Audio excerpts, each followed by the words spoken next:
कभी आपने सोचा है कि अगर OCI कार्ड अचानक खो जाए या टूट जाए तो इंडिया ट्रैवल का पूरा प्लान अटक सकता है। एयरपोर्ट पर रोक, एयरलाइन कंफ्यूजन और इमिग्रेशन पर सवाल, ये सब कुछ एक छोटे से कार्ड की वजह से हो सकता है। तो आज इस वीडियो में हम स्टेप बाय स्टेप समझेंगे कि अगर आपका OCI कार्ड खो जाए या डैमेज हो जाए तो रूल्स क्या कहते हैं, लीगली आपको क्या करना होता है, एप्लीकेशन कैसे करनी है, फीस कितनी लगती है और यूएस में रहने वाले इंडियंस को किन बातों में एक्स्ट्रा केयरफुल रहना है। इसके साथ ही हम ये भी कवर करेंगे कि लॉस्ट OCI कार्ड में पुलिस रिपोर्ट क्यों जरूरी है, डैमेज कार्ड में क्या जमा करना होता है, ऑनलाइन एप्लीकेशन कैसे भरनी है, OCI मिसलेनियस सर्विसेज क्या होती है, VFS ग्लोबल की रोल क्या होता है और पूरा प्रोसेस स्मूथ कैसे रखा जाए ताकि डिले और रिजेक्शन से बचा जा सके। तो चलिए फिर जल्दी से वीडियो को स्टार्ट करते हैं। हाय, मेरा नाम है वर्षा दुबे और आप मुझे देख रहे हैं NBT टेक एड पर। सबसे पहले बेसिक रूल को समझ लेते हैं। अगर आपका ओवरसीज सिटीजन ऑफ इंडिया यानी कि OCI कार्ड खो जाता है या डैमेज हो जाता है तो आपको नया कार्ड अप्लाई करना ही पड़ेगा। बिना वैलिड OCI कार्ड के इंडिया ट्रैवल करना रिस्क भरा हो सकता है। गवर्नमेंट ने इसके लिए एक क्लियर प्रोसेस बनाया है जिसे OCI मिसलेनियस सर्विसेज कहा जाता है।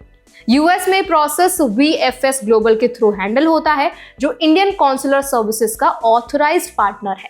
अगर आपका OCI कार्ड खो गया है तो पहला और सबसे जरूरी कदम है लोकल पुलिस स्टेशन में कंप्लेंट दर्ज करना। पुलिस रिपोर्ट इस केस में मैंडेटरी डॉक्यूमेंट होता है। बिना पुलिस रिपोर्ट आपकी एप्लीकेशन आगे नहीं बढ़ेगी, इसीलिए डिले ना करें, रिपोर्ट की कॉपी संभाल कर रखें और उसी को आगे एप्लीकेशन में अपलोड करना होगा। अगर OCI कार्ड आपका डैमेज हो गया है यानी कार्ड टूट गया है या चिप उसकी खराब हो गई है या डिटेल्स उसमें रीडेबल नहीं है तो पुलिस रिपोर्ट की जरूरत नहीं होती है, लेकिन डैमेज कार्ड को आपको एप्लीकेशन के साथ सबमिट करना पड़ेगा। कार्ड चाहे कितना भी खराब हो उसे संभाल कर जरूर रखना है आपको। अब आते हैं एक्चुअल एप्लीकेशन प्रोसेस पर। सबसे पहले आपको ऑफिशियल OCI पोर्टल पर जाना होगा जिसका एड्रेस है ociservices.gov.in। यहाँ आपको ऑप्शन मिलेगा OCI मिसलेनियस सर्विसेज का। इसी सेक्शन में लॉस्ट डैमेज्ड OCI कार्ड का ऑप्शन आपको चुनना होता है। फॉर्म भरते समय हर डिटेल पासपोर्ट के एग्जैक्टली मैच में डालनी जरूरी है क्योंकि स्पेलिंग या डेट की गलती आगे जाकर प्रॉब्लम बन सकती है।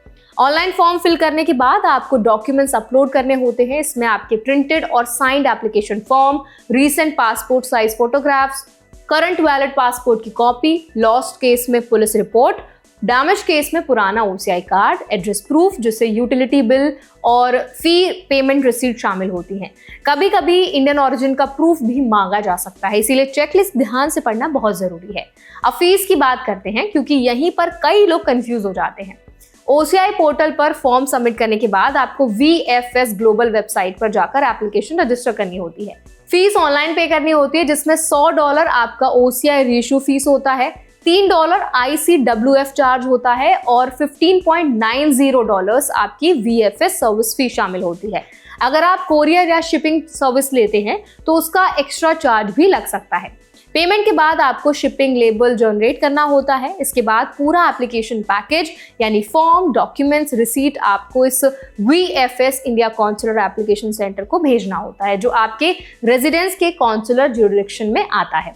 ये मैटर नहीं करता कि आपका ओरिजिनल OCI कार्ड किस इंडियन मिशन ने इशू किया था, ज्यूरिडिक्शन आपके करंट एड्रेस से डिसाइड होती है। आप एप्लीकेशन मेल से भी भेज सकते हैं या अपॉइंटमेंट लेकर इन पर्सन भी सबमिट कर सकते हैं। ये VFS ऑप्शंस पर डिपेंड करता है। सबमिशन के बाद रिसीट और ट्रैकिंग डिटेल संभाल कर रखें क्योंकि आगे स्टेटस चेक करने में यही काम आएगा। एप्लीकेशन ट्रैक करने के बाद आपको एप्लीकेशन रेफरेंस नंबर यानी ARN मिलता है। इसी ARN से आप OCI पोर्टल या VFS ग्लोबल वेबसाइट पर स्टेटस चेक कर सकते हैं। प्रोसेस में टाइम लग सकता है, इसीलिए पेशेंस रखना बहुत जरूरी है और बीच बीच में अननेसेसरी क्वेरीज अवॉइड करनी चाहिए। अब इंडियन इन द US के लिए कुछ प्रैक्टिकल सावधानियां। हमेशा OCI कार्ड की स्कैन कॉपी और पासपोर्ट के साथ डिजिटल और फिजिकल दोनों फॉर्म में रखें। ट्रैवल से पहले OCI वैलिडिटी चेक करें। कार्ड डैमेज होने पर उसे इग्नोर ना करें क्योंकि इमिग्रेशन ऑफिसर्स कार्ड की कंडीशन भी देखते हैं। एड्रेस चेंज होने पर फ्यूचर सर्विस में प्रॉब्लम ना आए, इसलिए डॉक्यूमेंट्स अपडेटेड रखें। सबसे जरूरी बात, एजेंट या शॉर्टकट के चक्कर में ना पड़े। ऑफिशियल पोर्टल और चेकलिस्ट फॉलो करने से ही आपका केस सेफ रहता है। OCI एक लाइफ टाइम फैसिलिटी है लेकिन उसकी रिस्पॉन्सिबिलिटी भी आपकी ही है। अगर सही तरीके से प्रोसेस किया जाए तो लॉस्ट या डैमेज्ड OCI कार्ड का रिप्लेसमेंट कोई डराने वाला काम बिल्कुल भी नहीं है। रूल्स एकदम क्लियर है, स्टेप्स बिल्कुल डिफाइंड है, बस अवेयरनेस और सही जानकारी की जरूरत है। तो आई होप इस वीडियो में आपको समझ आ गया होगा कि अगर आपका OCI कार्ड खो गया है, डैमेज हो गया है, तो आप किस तरह से दूसरा OCI कार्ड बनवा सकते हैं, क्या क्या डिटेल्स आपको चाहिए होंगे, क्या क्या क्या डॉक्यूमेंट्स की ज़रूरत होती है और क्या क्या ऐसी चीज़ें जो आपको फॉलो करनी बहुत इंपॉर्टेंट है। अगर ये वीडियो आपके लिए हेल्पफुल रहा हो तो उसको लाइक करें, शेयर करें। कोई सवाल आपके मन में है तो वो भी आप ज़रूर पूछें। ऐसे और भी अपडेट्स के लिए हमारे चैनल NBT Tech Ed को भी ज़रूर सब्सक्राइब करें।